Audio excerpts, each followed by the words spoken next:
Vlastnil pasy s falošnými menami a milióny dolárov v hotovosti v trezore. Vlastnil ostrov v Karibiku, kam vozil mocných tohto sveta. A vlastnil tiež systém, ktorý 10 ročia ničil životy mladých dievčat.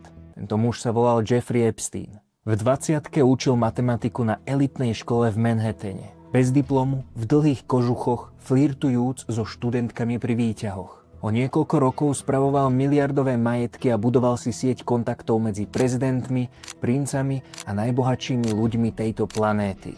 A medzi tým potichu, a zdá sa aj skrytím, budoval niečo iné. Sieť, v ktorej často len 14-ročné dievčatá nielen z chudobných pomerov prichádzali dávať masáž za $200 a odchádzali ako zlomené, zneužité, manipulované obete, nabádané verbovať ďalšie dievčatá, ako boli oni. Pyramídová schéma sexuálneho zneužívania. Keď ho v roku 2019 konečne zatkli, mnohí mocní tohto sveta zatajili dých. A keď ho o niekoľko týždňov našli mŕtvého v cele, v noci, kedy údajne zlyhali kamery aj dozorcovia, mnohí si vydýchli. V januári 2026 americké ministerstvo spravodlivosti, tzv. DOJ, zverejnilo milióny dokumentov z jeho prípadu. Identifikovali viac ako 1200 obetí. Sieť ľudí, ktorí o všetkom vedeli a využívali to, siahala od Wall Streetu po kráľovské paláce, Slovensko nevynímajúc. A my celý prípad detailne rozoberáme v epizóde 36 druhej série nášho krimi podcastu Vražedné psyché.